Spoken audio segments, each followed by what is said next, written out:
എന്തൊരു വാപ്പ ഇത്? ഇത് മോന്റെ കുണ്ടറിച്ച് പോയി.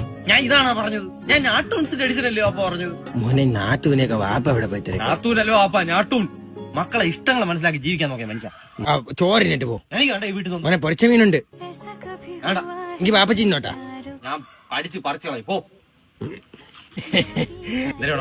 ജോലിയുടെ അരിയൊക്കെ രാവിലെ 6 മണിക്ക് നിങ്ങൾ വന്ന് ഞാൻ കൂവി എണീപ്പിക്കാം. നിങ്ങളെങ്കിൽ ശമ്പളം എന്താ? പറ്റുമെങ്കിൽ മോളെ കൂടെ ഒന്ന് കെട്ടിച്ചാ. അതിനെക്കാട്ടിയുള്ള കുഴിയെടുത്തിട്ട് മൂടാൻ പറയടാ നീ. എവിടെ പോയിരുന്നു ഇത്ര നേരം? സ്വന്തം മക്കളെ ഇഷ്ടം അറിഞ്ഞ് തന്നെ മാതാപിതാക്കൾ നിൽക്കാനുള്ളത്. അതിനെതിരെ ചോദ്യം ചെയ്തു. അത് തെറ്റാണോ? അല്ല, ഇപ്പൊ എനിക്ക് കിട്ടുന്ന ശമ്പളം മൊത്തം നിന്റെ പറ്റി തീർക്കാനേ പറ്റുന്നു. നീ ഇന്നലെ ആ കടയിൽ പോയി കിലിക്കൊണ്ടാന്ന് വെച്ചാടാ. എന്ത് കിലിക്കോ? എനിക്കും ജോലി ഇല്ലാത്തോണ്ട് ഞാൻ ഒന്നും പറയാനില്ല.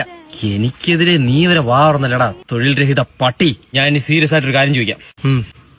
വളപ്പാസ് കളിക്ക് അറിയാവോ? എടോ മുതുക്ക് കാളെ, എന്റെ ചെലവിൽ നിനക്ക് ജീവിക്കാൻ നാണം ഉണ്ടോടോ എന്ന് എനിക്ക് ചോദിക്കാൻ അറിഞ്ഞുകൂടാത്തോണ്ടല്ല, വേണ്ടെന്ന് വെച്ചിട്ടാണ്. നീയും എനിക്കൊന്നും വേണ്ട. പറയടാ. എനിക്കൊന്നും വേണ്ട. എന്നാ ഒരു പച്ച പന്ത്.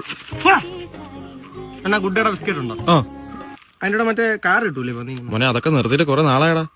പോടാ, കട അടച്ചിട്ടുള്ള പണിക്കും പോടോ. എന്നാ ജിം ജാം ഉണ്ടോ? ഉണ്ട് മോനെ. അതിന്റെ കൂടെ മറ്റേ തുപ്പലിട്ട് ടാറ്റു. മോനെ അതൊക്കെ നിർത്തിയിട്ട് കുറെ നാളായി. കട അടച്ചിട്ടുള്ള പണിക്കും പോടോ.